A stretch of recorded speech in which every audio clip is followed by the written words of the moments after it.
예, 여러분 반갑습니다. 짠! 어반입니다. 오늘은 그냥, 내가 좋은 얘기 한번 해볼 거야. 알았지? 내가 좋은 얘기다. 김성모와 대한민국 3대 만신이라는 주제로 이야기를 하고 있는데, 지금 이야기할 땐 사실 귀칼 얘기하는 게 맞긴 하지, 그지? 귀머리 칼날 이야기한 게 맞긴 맞는데, 귀칼을 제가 아직 안 보고 있습니다, 귀칼을. 그래서,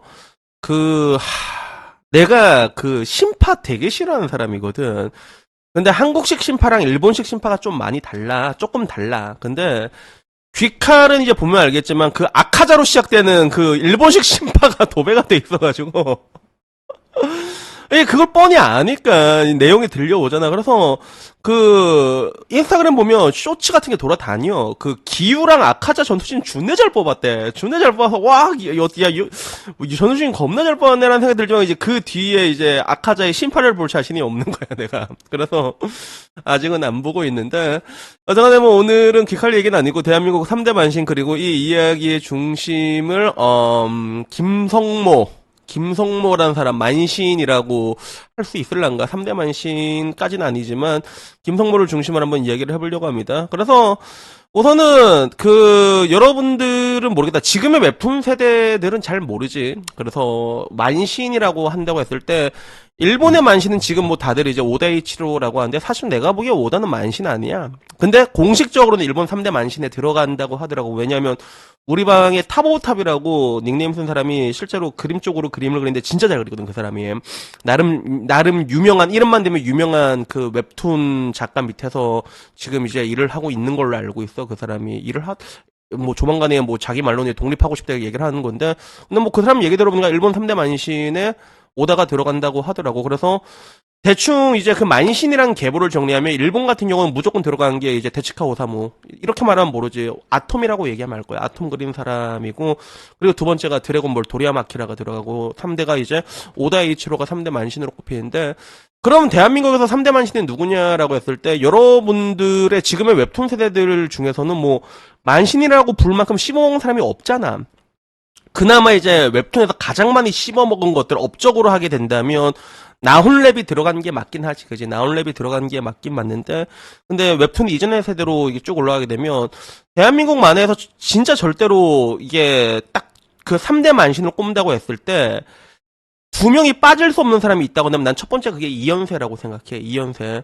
굉장히 많은, 옛날에 보면 뭐 되게 많았어, 이연세. 이연세 그림 보면 압니다, 여러분 보면 압니다. 굉장히 많은 작품들도 있었고, 그리고 두 번째가 얘기하자면, 허영만이라고 얘기할 수 있겠지. 그래서, 뭐 대표적으로 하자면 이제 이연세 아저씨 같은 경우는 외인구단이라고 해야 되나? 외인구단이 가장 대표적인가? 그냥 나도 이연세 아저씨 거는 너무 옛날 거라 가지고, 나도 국민학교 때 아빠랑 만화방 갈 때 그때 봤던 작품들이거든. 그래서, 일단은 이제 이연세라고 보면 되고, 두 번째가 허영만이 빠질 수가 없다, 대한민국에서는. 그래서, 허영만 아저씨, 지금 한 번씩 보면 이제 여러분들은 그냥 뭐 맛있는 거나 먹고 다니는 아저씨를 알고 있잖아. 근데 그 아저씨가 히트작을 진짜 많이 냈습니다. 우리가 보고 있는 영화로도 많이 리메이크 됐지, 뭐, 이 비트라던가, 이런 것들 시작해서 지금도 이제 나오고, 타짜가 나오죠, 타짜. 그래서 나는 개인적으로 허영만의 최고의 작품을 꼽으라면 타짜나 식객이 아닐까, 뭐, 이렇게 생각을 하고 있긴 있는데, 일단 그 두 사람은 내가 보기엔 대한민국 역사에서 고정이야. 만신을 꼽으라고 한다면. 그러면 이제 마지막 세 번째 만신을 웹툰 이전의 세대로 골라가지고 는데 김성모가 들어갈 수 있느냐라고 했을 때는 들어갈 수는 없지, 사실. 들어갈 수는 없지. 근데 이 사람도 근데 나름 굉장히 좀 대단합니다. 근데 약간 한국에서는 조롱의 의미로 만신이라고 불린 경우가 굉장히 많거든. 근데 내가 봤을 때 이 사람이 진짜 대단한 게, 이 김성모라는 사람이 맨 처음에 스토리 작가로 시작했다 하더라고. 그래서 당시에는 뭐 이제 옛날에는 어시 계급이 정해져 있다. 뭐 이제 지우개맨, 배경맨, 뭐 마스커 터치 이러다가 스토리 작가가 제일 월급이 많고 지우개맨이 월급이 그 당시 한 15만 원 이 정도였는데, 근데 김성모는 이제 스토리 작가를 하다가 그러다가 이제 핫바린 다시 지우개맨부터 시작을 했어. 그래서 이 사람 만화를 보면 맨날 근성 타령하는 게 이 사람도 약간 근성이 진짜 강합니다. 진짜로. 그래서 이게 어느 정도냐면 이 사람은 어시 시절에도 모두가 잘 때 이제 혼자 깨가지고 이제 일도 하고 개인 작품 준비하고 근성 그 자체였거든. 그래서 김성모 작품에 맨날 근성근성 타령한 게 자기가 그래서 그래, 내가 봤을 때는. 근데 이 사람이 이제 이걸로 시작을 했다가 그 보물섬이란 걸로 데뷔를 했어. 보물섬 얘기하면 와 여러분들은 모르지 진짜 보물섬. 나는 난 보물섬을 봤거든 실제로 국민학교 때. 그래갖고 보물섬이 어떻게 보면 이게 유경재단에서 나온 건데 유경재단 하면 대충 어디서 많이 들어본 것 같은데 느낌 오잖아 그지? 맞아 유경수 여사님이 그 재단을 어린이 재단을 했던 게 있는데 거기서 만들어진 게 이제 보물섬이고 내가 알기로는 보물섬이 대한민국에서 이게 뭔가 이게 만화처럼 낸 게 거의 최초 아닌가? 그게 보물섬이? 난 그걸로 알고 있거든. 그 다음에 이제 IQ 점프, 소년 챔프 이렇게 가게 되는데 근데 김성모가 그 자기 아는 여사친이 아는 사람이 이제 여기서 이게 유경재단 여기 그 보물섬에서 일을 하고 있었다 하더라고. 그래갖고 욜로 데뷔를 하게 된 거야. 그래서 맨 처음에 데뷔했던 게 우리 세계엔 캡틴이 있다 이렇게 해서 캡장 캠퍼스 캡틴이라는 제목으로 이제 해적판이 나왔는데 요걸로 이제 나왔거든. 그래서 이 당시에는 그냥 이게 제목이 그레이트 캡장이라고 하는데 배경 터치를 제외한 모든 스토리, 대상, 인물 묘사 혼자 다 그렸단 말이야.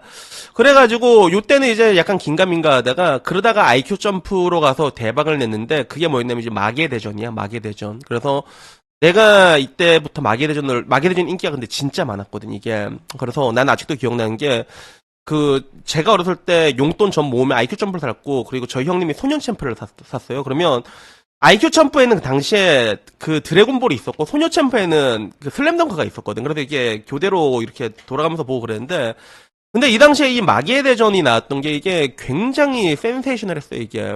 그래가지고, 여기 나왔던 캐릭터, 주인공도 내가 기억해. 대류라고 해서 그레이트 드래슈라는 필살기 썼는데, 근데 요까지로 이제 바닥을 다지고 여러분들이 알고 있는 건 이제 그 다음이지. 그 다음 이 사람이 다시 이제 점프로 돌아가서 이제 닥터 K라는 이름으로 냈거든. 근데 닥터 K라고 모르겠지만 이게 나중에 이름이 바꿔서 낸 앨범이 났는데 그게 럭키짱이 된 거예요. 그 다음부터 이제 본격적으로 이제 전설이 시작이 된 거지. 그래서 이 럭키짱은 지금도 웹툰으로 나오고 있어. 웹툰 짤로도 돌아다니는 거 이제 여자가 말대꾸 하는 이 짤방이 얘가 아직도 그 강건마란 이름이 그때부터 계속 나왔거든. 계속 나와가지고, 결국에는 이제 지금 와서는 뭔가 만신이다라고 된 게 하나의 그런 비꼬는 밈처럼 되는데, 근데 이 사람의 작품 중에서, 근데 그러면 정말로 이제, 왜 이렇게 욕을 많이 먹었냐면, 이 당시에 퀄리티가 굉장히 많이 떨어지고 다작으로 승부를 했거든. 그래서 당시에 이 김성모 작가 밑에 어시만 한 100명이 있었다고 하더라고. 그래서 만화책이 맨날 나와. 그래서 럭키짱 같은 것도 보다 보면 얼탱이가 없는 게, 그 108계단 40단코 뭐 필살기거든. 주인공 필살기. 이게 한 번 시작하면 만화책 2권이 없어져 있어. 이게 왜 그러냐면 108계단 40단콤보 하면 만화책이 하나, 둘, 셋, 넷, 다섯, 여섯, 일곱 한 장씩 계속 넘어가거든. 108계단 나올 때마다 40단콤보 나올 때마다. 근데 문제는 이게 중간에 한 번씩 끊어집니다. 그러다가 이제 계속 맞다가 맞는 놈에 우와 그래서 벅이 그거 이제 캔슬한단 말이야. 그러면 그 강건방 항상 그래. 레파토리가 이렇게 된 거 나의 근성과 패기로 다시 한번 108계단 40단 콤보를 완성하겠어! 이러면 다시 또, 하나, 둘, 셋, 넷, 이러면 만화책, 진짜 2권이 없어져 있어, 진짜. 근데, 당시에, 이 사람 연재 만화가 엄청 많았거든. 뭐, 걸프, 스타크래프트, 진짜 이 사람, 드라곤이 짤방 돌아다니는 거 있잖아. 근데 이 사람이 너무 많이 이게 다작으로 찍어내다 보니까, 그때 이제부터 사람들이 이제 좀 이렇게 안 좋게 본 사람들이 그때 많아졌거든. 그래서 만신이 있다 이런 얘기가 나왔는데, 근데 이 사람의 그 만화 그러면 만력은 정말로 그게 나쁘냐라고 했을 때 그렇지는 않아요. 역대 최고의 만력을 찍은 게 이거는 다들 인정할 거야. 대토리란 만화는 다들 인정하잖아. 이거는 한국 성인 느와르 장르의 한 획을 끈 그런 작품이거든. 대털 이래가지고 이게 실제 모델이라고 하더라고. 김성모 여기 나왔던 대털 주인공이 강건마가 아니라 교강용이잖아. 근데 실제로 이 재벌 전문 절도범으로 유명한 김강룡이라는 사람이 실제로 있었다고 하더라고. 그래서 결국에는 이제 이것도 찍어내고 그래가지고 지금 와서도 이제 돌아오는 럭키짱이라고 연재도 하고 있잖아. 그래서 그런 식으로 활동하고 있고 지금 이제 아까 말한 것처럼 대한민국에서 만신이라는 이름으로 실제로 불리고 있어 김성모가. 그래갖고 여기에 대해 가지고 사람들의 반응은 솔직히 그렇게 좋지가 않아. 그래서 팸코 이런 데 반응 보면 마계대전은 배댓을 보면 일본 만화 그대로 베껴온 작품이고 하도 병신같이 용두삼이 만화 많이 그려서 생긴 별명이 만신이란 얘기다 이렇게 얘기를 하더라고. 그래가지고 표절에서 네이버도 잘렸다. 그냥 삼류 만화뿐이다. 뭐 이런 얘기들이 있었는데 근데 나는 김성모란 작가가 대한민국 3대 만신에는 들지 않는다고 생각하는데 근데 나는 엄청난 작가라고 생각해. 솔직히 말해가지고. 그래서 내가 생각하는 대한민국 3대 만신을 꼽으라면 나는 아까 말했던 대로 이현세 그리고 허영만 그 다음 한 자리를 넣으라고 한다면 나는 솔직히 양경일을 넣는 게 맞다고 봐. 양경일이 신암행어사 알고 있나? 그래서 업적으로 봤을 때 가장 대한민국 만화가 중에서도 가장 큰 업적이거든. 그게 일본 내에서도 굉장히 많이 흥행을 했고 그렇게 알고 있어. 어떻게 보면 이제 그 업적이라는 건 지금 와서 보게 되면 나훈랩이 뛰어넘었다고 보는 게 맞긴 맞지만 근데 웹툰 세대 이전의 3세대를 꼽으라면 나는 양경일을 꼽는 게 맞다고 보는데 근데 이때가 보게 되면 되게 신기한 게 뭐냐면 그 만화 쪽으로 되게 암흑기였어요, 여러분. 만화 암흑기. 그러니까 대한민국의 만화는 웹툰 이후로 다시 살아난 케이스라 보면 되거든. 웹툰이 수익 모델이 굉장히 좋단 말이야. 그전엔 되게 안 좋았고 그리고 그게 왜 점점 안 좋아지게 됐냐면 대한민국에는 옛날에는 여러분들 기억하시죠? 만화방이란 게 있었어.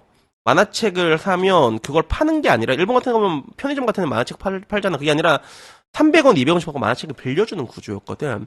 그래야 사람들이 아무도 책을 안 사는 거야. 만화책을 팔려야지 돈을 버는데 그게 안 되는 건데 여기서 이제 결국에 김성모가 살아남았던 이유 문화생만 100명이었다니까 실질적으로 그 사람은 만화책을 준내 찍어냈습니다.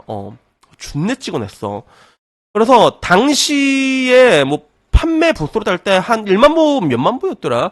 근데도 많이 팔렸어 실제로. 많이 팔리기도 했고 그리고 김성모는 엄청나게 만화를 찍어내면서 만화방에 한 권씩만 팔자 약간 그래도 어마어마하게 팔았거든. 그래서 시간이 지나고 봤을 때 그 당시에 만화가들이 난 되게 안타까운 게 그 당시에 만화가들이 만약에 지금 세대에 태어났잖아. 그러면 굉장히 흥할 사람들이 난 많다고 생각해 나름. 그 당시에 만화가들이 지금 태어났으면 시대를 좀 잘못 태어났다고 생각하는데 근데 문제는 그 암흑기를 완벽하게 적응했던 몇 안 되는 작가 중에 한 명이 김성모라는 거야. 방금 전 말한 것처럼 어시 100명 써가지고 만화책을 다작으로 찍어내고 만화방에만 한 권씩만 팔자 그래가지고 대한민국 내에서 그 시대에 김성모보다 돈을 많이 번 작가가 있을까라고 했을 땐 내가 알기로는 만화책 판매량으로 김성모보다 많이 판 사람은 없는 걸로 알고 있어. 그 당시에 만화 좋은 것도 많았거든 솔직히 말해가지고 근데 결국에는 살아남은 게 김성모라는 거지 압도적으로. 그래서 저는 얘기하는 게 저는 이게 문화나 예술 같은 것들 그러니까 특히나 예술 같은 거는 이렇게 평가하기 굉장히 애매하잖아. 그래서 저는 영화가 아무리 그지 같아도 흥행한 영화는 까면 안 된다는 지론을 가지고 있잖아. 그리고 내가 늘상 얘기한 것처럼 천만 관객 영화 찾아보면 여러분 생각보다 작품성 좋은 영화 별로 없습니다 실제로. 근데 작품성과는 별개로 흥행한 거는 까면 안 된단 말이야. 그러니까 오징어 게임 3가 아무리 죽 같아도 그리고 똑같은 감독이 만든 남한산성이 아무리 좋아도 결국엔 흥행한 건 오징어 게임이잖아. 그런 느낌으로 난 바라보고 있거든. 그리고 그런 관점에서 만신 김성모가 그 당시에 그런 되게 뭔가 대한민국 만화의 어떻게 보면 가장 암흑기라고 볼 수 있는 시기에 다시 말하자면 대한민국 만화는 웹툰 이후로 살아난 거란 말이야. 그때 살아남았던 그 이유는 어떻게 보면 자기가 가장 잘 쌓을 수 있는 방식으로 쌓았던 거지. 다작으로 쌓았던 거야. 그리고 내가 왜 김성모를 더 높게 평가할 수밖에 없냐면 이 다작으로 싸우는 방식은 흡사 오래사모와 비슷하기 때문이지. 나도 다작으로 승부하고 있잖아. 그래서 다들 그 얘기해. 어바니 형 영상 준내 찍어내니까 퀄리티 jut도 없잖아요. 가끔 가면 준내 주는 영상인데 그런 것만 찍어내면 안 돼요 라고 하는데 No. 그럴 순 없습니다 여러분. 그럴 순 없습니다. 이게 내가 그렇게 만약에 퀄리티 좋게 해서 흥할 수도 있겠지. 근데 망하면 어떻게 돼? 그러면 난 다시 반찬 가게 하러 가야 된다니까. 그것보다는 그래도 꾸준하게 입에 풀칠할 수 있는 이런 다작의 모습. 나는 이걸 좋아하고 그리고 이런 관점에서 봤을 때 나는 더더욱더 김성모라는 사람을 그러니까 내 마음속에서는 3대 만신이 맞아. 내 마음속에서는 3대 만신이 맞아. 김성모라는 사람이. 근데 여러분한테 내가 말하고 싶은 거는 근데 당시에 그 만화 그리는 그런 똑같은 사람들도 그 만화라는 것들에 대해서 뭐 각자 여러 가지 생각을 가지고 있었겠지만 그 당시 만화가들도 김성모라는 사람을 별로 좋아하게 생각하진 않았거든. 근데 결론적으로 살아남은 건 김성모라는 거야, 진짜. 그 시대를 관통했던 눈, 그 시각, 그리고 그것을 실제로 했던 거, 그것이 자신이 잘 싸는 방식인지 아닌지는 모르지만, 근데 결국엔 지나고 나서 보고 나면 김성모 세대, 그 동시대에 살았던 만화가, 아까 말했던 허영만 이후부터 실제로 만화로 살아남은 돈 많이 번 작가는 거의 없습니다. 전무하다 보시면 됩니다. 물론 이제 문정우 같은 그런 사람은 웹툰계 쪽에서도 잘 적응해서 고소라는 띵장을 남기긴 했는데 근데 그 당시에 진짜 그림 잘 그리는 사람들도 그렇게 돈을 많이 벌진 못했어. 그 가운데서 김성모는 결국에는 이제 돈도 많이 벌고 그리고 책도 많이 팔고, 그리고 지금도 활동을 하고 있잖아. 이것들은 이제 좀 의미하는 바가 전 크다고 생각을 합니다. 그래서 여튼간에 뭐 제가 오늘 얘기하고 싶은 내용 여기까지고요. 그리고 이 김성모의 만신 이야기는 우리들에게도 굉장히 뭔가 많은 깨달음을 주는 내용이 전 될 수 있다고 생각하거든요. 그렇기 때문에 여러분들에게 제가 말하고 싶은 거는 항상 정론, 그리고 정론만이 정답은 아니란 거야, 알았지? 때로는 사파, 마교의 비법을 써서라도 결국에는 살아남는 게 굉장히 중요하다는 거야. 여러분들이 무엇을 하든 간에, 알았지? 그래갖고 여튼 뭐 오늘 장황한 이야기 여기까지고요. 어이씨, 오늘도 15분, 장장 16분 동안 얘기해. 그러니까 나는 이런 쓰잘데기 없는 얘기들 진짜 너무 재밌거든, 나는 개인적으로. 근데 이런 얘기도 왜 할 수 있는 줄 알아? 내가 다작이니까 가능한 거야. 내가 다작이니까 이게 뭐 영상 뭐 조회수 뭐 안 나도 뭐 상관 안 하거든 사실. 뭐 줬도 안 나도 뭐 내가 하고 싶은 얘기 하지. 난 약간 이런 주의잖아. 근데 그게 가능하려면 빨리 찍어내는 속도가 많아지니까 이게 가능한 거야. 만약에 내가 영상을 찍는 속도가 느리고 하나에 몰라야 해야 되면 결국에는 그게 굉장히 압축시켜가지고 가장 흥행을 많이 할 수 있는 어그로성으로 갈 수밖에 없는 거지. 그래가지고, 여튼간에 뭐 오늘 이야기는 진짜 여기까지고, 다음에 좀 더 재밌는 이야기로 찾아뵙도록 하겠습니다. 이상입니다. 감사합니다. 땡큐!